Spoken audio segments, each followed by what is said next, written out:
बिस्मिल्लाहिर्रहमानिर्रहीम, अस्सलाम वालेकुम। मैं हूँ मखदूम शहाबुद्दीन। 6 दिसंबर 2025 हफ्ते के दिन का आगाज़ हो चुका है।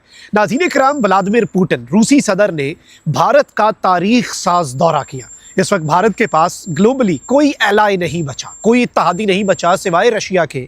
और रशिया भी अब भारत के साथ सिर्फ इसलिए जुड़ा हुआ है कि भारत को रशिया की क़ुर्बत की वजह से एक बहुत बड़ी कीमत चुकानी पड़ रही है।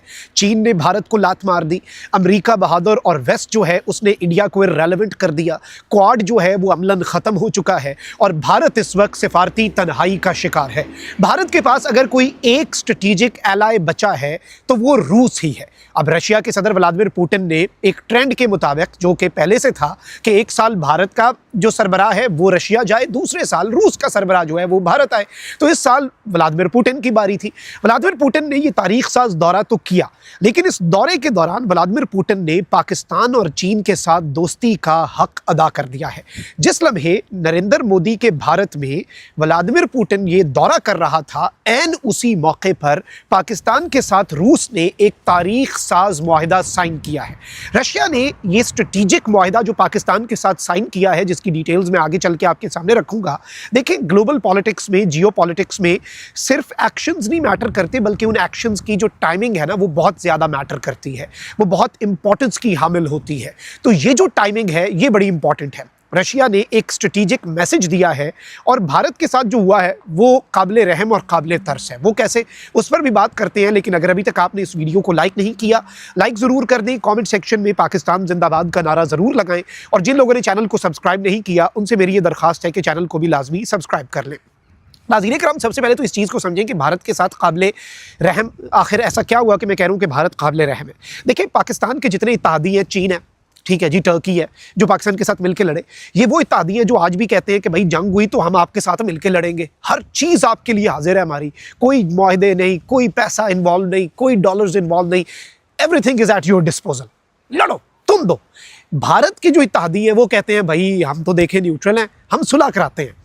अब रशिया जो है, नाज़रीन किराम, रशिया के लिए इंडिया इंपॉर्टेंट होगा, बिल्कुल है, मैं इस चीज़ से इख्तलाफ नहीं करूँगा। और इंडिया का बहुत पुराना रशिया एलाई रहा है, पाकिस्तान के साथ सर्द मैरी रही, जो कि अब ख़त्म हो चुकी है और अब ताल्लुकात पाकिस्तान के साथ भी बड़े अच्छे हैं, बल्कि व्लादिमीर पुतिन को दौरा पाकिस्तान की दावत भी दी जा चुकी है। अब इंटरेस्टिंगली रशिया जो है उसके लिए इंडिया इंपॉर्टेंट है, लेकिन चाइना से ज़्यादा इंपॉर्टेंट तो नहीं है भाई। वेस्ट मुखालिफ जो ब्लॉक है, जिसका रशिया एक इंपॉर्टेंट हिस्सा है, उसका लीडर कौन है, उस ब्लॉक का करता धरता कौन है? यूक्रेन जंग में आज तक रशिया किसकी वजह से टिका हुआ है? तो वो चीन है। अच्छा, अब चीन के इंटरेस्ट जो हैं, रशिया इस चीज़ को समझता है कि भारत उसके खिलाफ है, और चाइना के साथ जो पाकिस्तान की इक्वेशन है, इसकी वजह से रशिया पाकिस्तान के साथ तो मामलात ख़राब कर नहीं सकता। अब यहाँ से कहानी का आगाज़ होता है। एक जानिब अमरीकी सदर डोनाल्ड ट्रंप रशिया से तेल खरीदने की वजह से भारत की इकॉनमी पे जो वार कर चुका है, जो टैरिफ्स हैं, जो डेड इकॉनमी करार दे चुका है, वो अलग। फिर नैरेटिव की जंग के अंदर जो इनके ऊपर रोज़ाना की बुनियाद पे वार किए जाते हैं, वो अलग। बट मोस्ट इंपॉर्टेंट फैक्टर जो है, जो हमें समझने वाला है, जो हमारे लिए बड़ा अहम है, वो क्या है?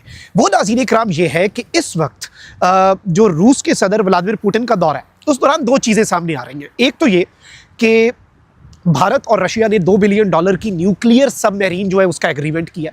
अच्छा, अब इस हवाले से आपको लगता है कि भारत का चाइना से भी तो कल को फड्डा होना है ना अरुणाचल में, क्या रशिया की टेक्नोलॉजी चाइना के खिलाफ रशिया इस्तेमाल होने देगा? अमेरिका भी ऐसे ही करता है। अमेरिका बहुत से मुल्कों को जो हथियार देता है उसके साथ लिमिटेशन लगा देता है कि भाई ये वाला हथियार आप इस काम के लिए यूज़ कर सकते हैं, इस मुल्क के खिलाफ नहीं यूज़ कर सकते, ये नहीं कर सकते इसके साथ। Even with F-16 the US does it.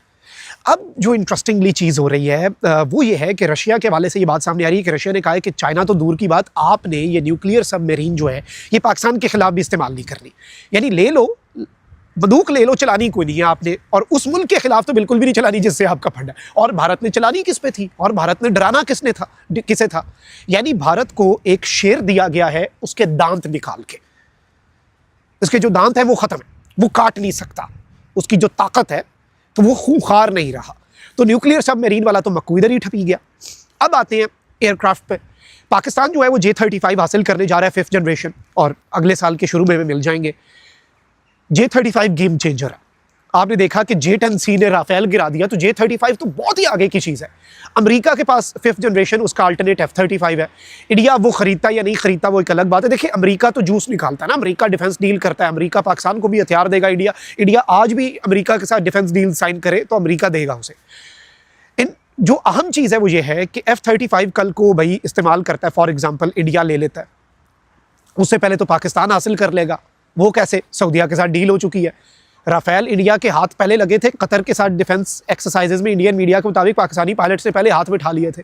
और वैसे भी F-35 जो है वो इंडिया को मिले इसके चांसेस कम हैं। सो अब इंडिया क्या खरीद सकता है जी?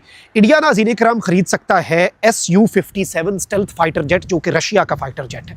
देखिए रशियन टेक्नोलॉजी अच्छी होगी, लेकिन रशियन टेक्नोलॉजी वेस्ट का मुकाबला अभी तक नहीं कर सकती, ये एक रियलिटी है। और वेस्ट का मुकाबला नहीं कर सकती तो चाइना तो वेस्ट से भी ऊपर है। मतलब अगर हम रैंक करें तो J-35 चाइना का, अमेरिका का F-35 थोड़ा सा उससे ऊपर नीचे, और रशिया का Su-57 तो बहुत नीचे। तो रशिया से अगर इंडिया Su-57 हासिल भी कर लेता है तो रशिया को ये पता है कि भाई चाइनीज़ टेक्नोलॉजी के आगे तो Russian technology is nothing. This is a reality. China का मुकाबला तो अमेरिका के जहाज़ों से करो ना, चाइना का मुकाबला तो फ्रांस के जहाज़ों से करो, राफेल से करो। चाइना की टेक्नोलॉजी इतनी आगे, और ये तो अब यूएस की अपनी जो कांग्रेस है उसकी हाउस कमेटी के अंदर भी लिखा जा चुका है। अब इस सब के अंदर एक तरफ तो जो डिफेंस डील्स या कोई इंडिया के साथ जो डील्स रशिया साइन कर रहा है उनका कोई इंडिया को खास फायदा नहीं हो रहा। पहली चीज़ तो ये स्टैब्लिश हो गई। असल खबर पे अब आते हैं। रशिया के एनर्जी मिनिस्टर जो हैं वो पाकिस्तान आए हुए थे, और टाइमिंग बड़ी इंपॉर्टेंट है भाई। रशिया को नहीं पता कि साउथ एशिया में इंडिया का फड्डा किससे है।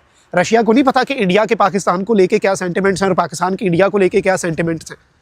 तो व्लादिमीर पुतिन आपको लगता है कि भाई बच्चा रोटी को चोची कहता है भाई? उससे ज़्यादा तो ग्लोबल पॉलिटिक्स, उससे ज़्यादा तो जेस्चर्स देना, उससे ज़्यादा तो इनडायरेक्ट तरीके से सिग्नलिंग करना, उससे ज़्यादा तो आता ही किसी को नहीं है। ये मैं आपको बड़े वसूख से बात बता रहा हूँ। व्लादिमीर पुतिन से ज़्यादा किसी को ये चीज़ नहीं आती। अब व्लादिमीर पुतिन ने अपने एनर्जी मिनिस्टर को पाकिस्तान भेजा, एक मैसेज दे दिया इंडिया को भी कि भाई पाकिस्तान इज इक्वली इंपॉर्टेंट, और पाकिस्तान को भी मैसेज दे दिया कि भाई you are important to us. हमारा इंडिया के साथ एक इक्वेशन है, but that would never mean कि हम आपके खिलाफ कोई इंडिया के साथ हम खड़े होंगे। और चाइना को भी मैसेज दे दिया कि भाई हम तो बराबरी रख रहे हैं। ये वही रशिया है जो SCO के अंदर चाइना ने कहा पाकिस्तान शामिल होगा तो रशिया ने कहा इंडिया भी शामिल होगा। तो चाइना ने कहा इंडिया शामिल होगा तो पाकिस्तान भी, मतलब SCO के अंदर दो पावर हाउसेस थे, रशिया और चाइना, और एक ही दिन इन दोनों की वजह से, इन दोनों ने कहा फिर एक ही दिन दोनों ज्वाइन करेंगे। इनकी वजह से एक ही दिन इंडिया और पाकिस्तान ने ज्वाइन किया SCO। ये ऐसे मुल्क हैं, मतलब रशिया इंडिया के लिए स्टैंड लेता था, अब वो रशिया जो है वो चला गया न्यूट्रलिटी की तरफ, और चाइना जो है वो खुल के पाकिस्तान के साथ खड़ा है। चाइना तो अरुणाचल वाले मामले के अंदर जो कर दिया है। इंटरेस्टिंगली पाकिस्तान के फॉरेन ऑफिस ने कहा है कि जो चाइना के फॉरेन ऑफिस ने अरुणाचल के वाले से स्टेटमेंट दी है कि ये सो कॉल्ड अरुणाचल है, ये दर हकीकत चाइना का हिस्सा है, यंग जो आओ, तो पाकिस्तान के फॉरेन ऑफिस ने कहा हम इस चीज़ को रिएट्रेट करते हैं और हम चाइना के मौक़िफ़ की तायद करते हैं, और ये चाइना की टेरिटरी है, चाइना हासिल करके रहेगा, ये इंडिया का इस पर कोई हक नहीं है। तो पाकिस्तान और चाइना की दोस्ती तो इस लेवल की है। तो इंडिया के साथ हुआ वही कि आपकी मेरी लड़ाई थी, आप 10 बंदे लेके आए, मैं भी 10 बंदे लेके आया, मेरे साथ वाले 10 बंदे जो हैं वो तो कहते हैं हम लड़ेंगे, आपके साथ वाले 10 बंदे कहते हैं आओ ना यार सुलह कराते हैं, हमने लड़ना लोड़ना नहीं है। तो फिर आप तो सोचेंगे कि भाई आपके एलाइज हैं भी कि नहीं। यही वो काम हुआ है कि इंडिया रशिया पे अगर भरोसा करके बैठा था तो रशिया तो न्यूट्रल हो गया, पाकिस्तान का कोई एलाई न्यूट्रल नहीं हुआ। मेरा पिछला ब्लॉग देखें, टर्की और पाकिस्तान ड्रोन फैसिलिटी लगाने लगे, पाकिस्तान के अंदर स्टेल्थ ड्रोन, कॉम्बैट ड्रोन का एक पूरी फैक्ट्री लगने लगी है। चाइना के साथ जो पाकिस्तान की कोऑपरेशन और कोलैबोरेशन है अनमैच्ड है। अब तो सऊदीया के साथ भी SMDA हो चुका है। तो इंडिया के लिए प्रॉब्लम्स ही प्रॉब्लम्स हैं, मार्क माय वर्ड्स। अल्लाह निगहबान, पाकिस्तान जिंदाबाद।